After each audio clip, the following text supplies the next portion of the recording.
ধান ৰুব পৰা নাই মানে পানী নাই আমাৰ ইয়াততো শাওন মাহ পৰি গ'ল আহাৰত ৰুম ধান এতিয়া কালা পৰি গ'ল হয় এতিয়া পানী নাই কাৰণে বহি আছোঁ এনেকৈ আলি পাঁচ টাচ কাটি থওঁ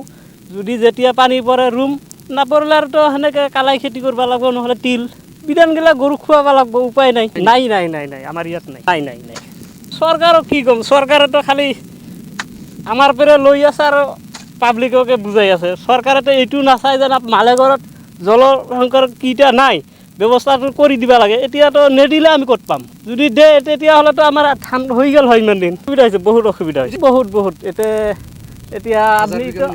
বেছি হ'ব হাজাৰৰ ওপৰত যাব 2000 বিঘা হ'ব কিছুমান মানে হঠাৎ 2-4জনে ৰুইছে বাকী এনে পৰি আছে কাহৰ ৰুব পৰা নাই পানী নাই বৰষুণৰ আশাত বহি আছে এতিয়া হয়তো বৰষুণ পৰিলে আৰু দেৰি নহয় ৰুব সেনেকৈ কি ক'ম আৰু চৰকাৰে আৰু দিলে পাম নেদিলেতো নাই যদি দিব পাৰে তাহলে ভালে হ'ব মানুহকেইটি ধানখিনি ৰুব পাব খাব পাব একমুঠা নহ'লেতো আৰু শুকাই থাকিব লগা বাধ্য এতিয়াতো কাম কাজ নাইয়ে কয়লাও বন্ধ কৰি দিছে চৰকাৰে হয় খোৱা তাৰ কাৰণে চিন্তা নহয়